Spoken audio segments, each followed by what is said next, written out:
Shalom, que especial, estamos juntos novamente e sempre com uma expectativa de algo novo da Palavra de Deus. É uma fonte inesgotável, é um ambiente que você entra comigo e nós sabemos que você só sai dele quando a sua vida realmente é tocada, é transformada.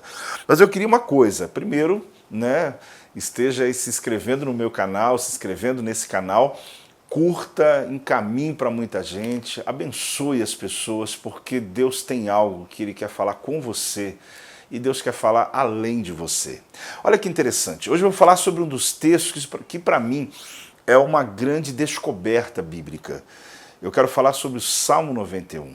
Além de ser um texto que já me ajudou muito na minha vida, no ministério, isso eu estou dizendo desde que estava no campo missionário, e eu pude entender esse texto, não só a questão teológica dele, mas a percepção, aquela coisa que está além das letras pretas, o que está nas letras brancas. Mas que isso, apóstolo? É quando você consegue discernir algumas coisas que funcionam na nossa vida. Eu me lembro a primeira vez que eu fui muito desafiado de maneira intensa a ler o Salmo 91, foi com uma pastora que muito me desafiou, pastora Neuza Itioca. Eu me lembro que a primeira explanação que eu vi sobre o Salmo 91 com mais clareza, com intenção, foi uma leitura que ela fez e ali ela dizia, olha, leia todos os dias, e assim eu fiz. Eu me lembro que no período do meu ministério, um período de muitas lutas, um período de muitas dificuldades, como é natural no ministério, mas em especial em níveis espirituais e, claro, também financeiro, em todos os níveis. E eu comecei a ler o Salmo 91, eu ensinei meus discípulos, eu comecei a trazer esse Salmo para dentro da minha vida. E ali eu comecei a perceber a força que ele tem. Abrir o Salmo 91 e colocar na porta da tua loja não vai salvar ninguém. Ou mesmo na porta da sua casa, me desculpe a honestidade, não vai salvar ninguém, não vai proteger nada. Mas se você ler e você deixar ele na porta do teu coração, você vai ver que realmente esse texto, ele é rico, ele é poderoso, ele é extraordinário. Amém? Então vamos lá, vamos comigo, para que a gente possa ver logo de cara o que o salmista diz no versículo 1. O que habita no esconderijo do Altíssimo e descansa à sombra do Onipotente. A perspectiva de alguém que está no meio de um deserto e ele conseguir achar um lugar exclusivo da presença de Deus, se a gente for tentar trazer isso no contexto do Antigo Testamento, seria o Santo dos Santos, o lugar temporal, o lugar realmente onde você não vive no Cronos, mas você vive ali no tempo de Deus, no Kairos, esse tempo que a gente chama atemporal, lugar onde o maná não apodrecia. Então você não vive ali pelo Cronos, um ambiente completamente diferente. Mas a verdade é que eu vejo o salmista achando um ambiente dentro dele mesmo. Ele consegue achar uma paz aonde ninguém está encontrando. Ele costuma aqui mostrar, quando você percebe todos os 16 versículos, na verdade a minha intenção é mostrar esses 7 principados que ficavam à volta do salmista e que ele consegue, no meio dessa pressão do dia, desse ambiente de guerra, nesse ambiente de resistência, olha o que ele diz, eu habito no esconderijo do Altíssimo, eu descanso à sombra do Onipotente. Eu aprendi a ler esse salmo na primeira pessoa, foi exatamente com a pastora Neuza Itioca, quando ela falava sobre isso. Leia na primeira pessoa. Declare, eu habito no esconderijo do Altíssimo, eu descanso à sombra do Onipotente. Não se trata de um misticismo, se trata de uma convicção bíblica. Agora, quando você aprofunda o texto, exatamente aí aos teólogos de plantão, aos que gostam da palavra, a todos, independente da sua religião, mas você reconhece que a Bíblia tem uma força tremenda para mover a nossa vida, ele começa a descortinar o mundo espiritual. Para mim, é o verdadeiro presente na Bíblia. É um texto que não poderia ficar nunca fora da palavra de Deus. Ele não serve, como ele disse, apenas para uma proteção. Ele serve para você compreender quando descortina o mundo espiritual se revela para você, aí começa a mostrar, no versículo 3, pois ele me livrará do laço do passarinheiro. Aí começa a mostrar o segundo, ou a segunda ação espiritual. Ele também vai livrar da peste perniciosa. Nós vamos a 7, hein? E você vai descobrir que todos estão à sua vista aqui. Mas o que eu quero te mostrar é como eles se movimentam no mundo espiritual, como eles se colocam contra você, resistindo à bênção de Deus que está sobre a tua vida. Poxa, apóstolo, mas descobrir sobre os demônios não vai fazer minha vida mudar. Claro que não. A verdade você precisa descobrir é sobre Deus. Saber que Deus está no controle de todas as coisas e que quando Ele revela esse mundo espiritual, não é para causar temor, pavor, respeito sim, mas para que você possa ver o nível da ação de Deus sobre a tua vida, quando Ele diz lá, caiam 1000 ao teu lado, 10.000 à tua direita e você não será atingido.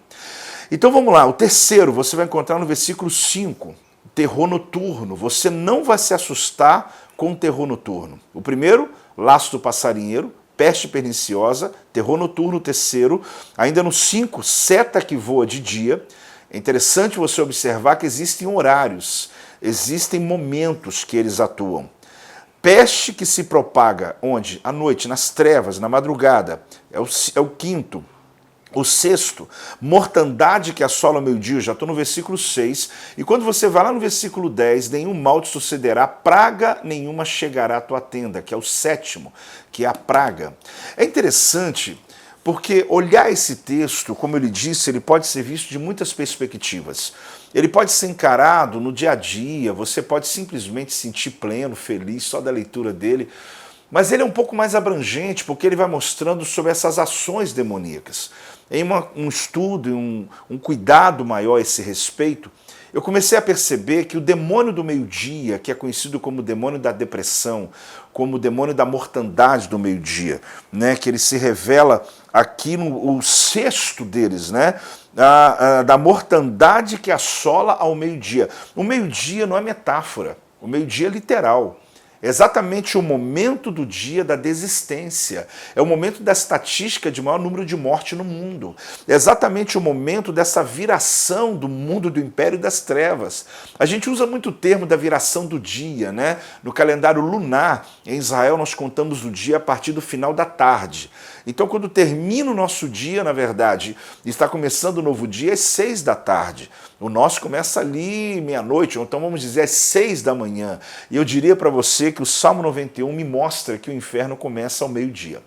Ah, mas aí é só uma visão tua. Sim, eu não quero entrar em conceitos no quesito, né, da teologia. O que eu quero te mostrar é que existe uma perspectiva, sim, teológica. São 7 ações, são 7 principados. O salmista começa lhe dando já o remédio, graças a Deus ele começa já te dando a saída dele.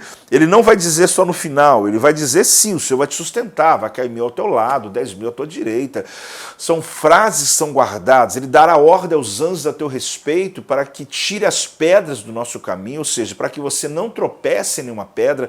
São profecias pontuais, messiânicas, ligadas ao Salmo 91. Ele é rico, mas o que eu quero pincelar aqui para você, para te ajudar realmente a colocar em prática o teu conhecimento, é que existe uma ação aqui por horas. Eles agem a cada 24 horas em um bloco de 7 demônios, 7 principados, que o salmista diz, eu encontrei um jeito, eu habito no esconderijo do Altíssimo, eu tenho uma proteção, eu tenho um escudo comigo, eu estou num ambiente onde eles não chegam, eu estou num ambiente onde eles não encontram. Podem vir 7 vezes mais forte, como a gente vê lá no Novo Testamento, quando um demônio sai, eles vêm 7 vezes mais forte. Aqui já mostra que são 7 que vêm também.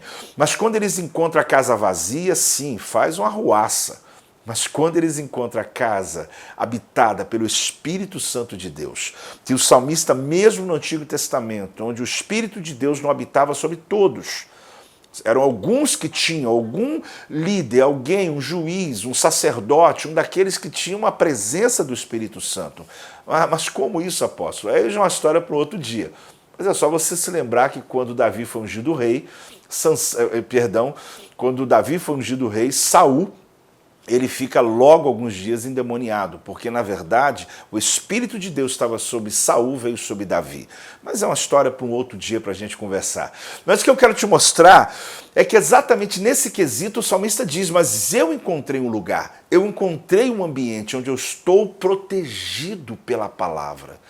Ah, glória a Deus! Você sabia que a sua vida de oração, a tua vida com Deus, ela lhe protege dessas ações invisíveis?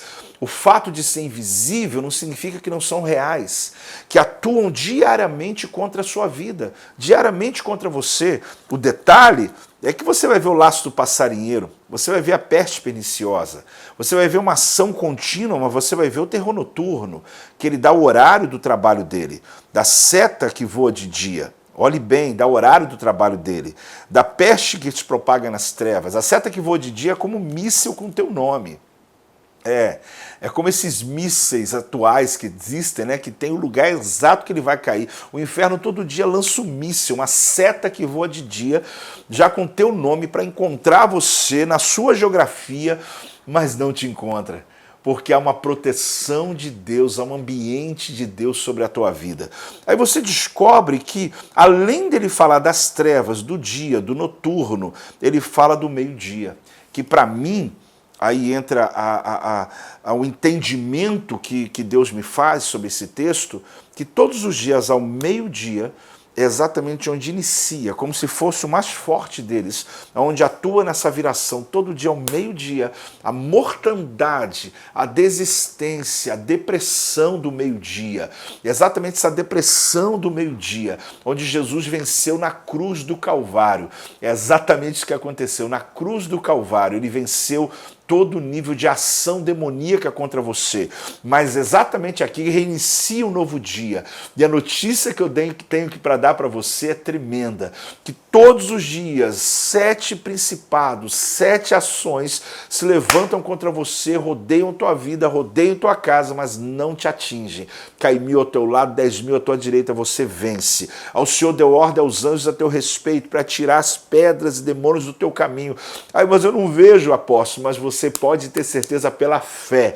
Deus está lhe protegendo. Agora entenda, todos os dias eles atuam do meio-dia ao meio-dia, do meio-dia ao meio-dia. Todo dia que chega nessa hora, você vai dizer, passou mais um dia, virou mais um dia no inferno, mas o Senhor, ele protegeu a minha vida e eu não vi essas ações, mas eu sei que a proteção de Deus está sobre a minha vida e eu habito no esconderijo do Altíssimo e descanso à sombra do Onipotente. Demais isso, não é não? Olha, pense sobre isso, entenda essa verdade de Deus sobre a tua vida, mas não se esqueça, se inscreva no canal, curta, envie para bastante gente.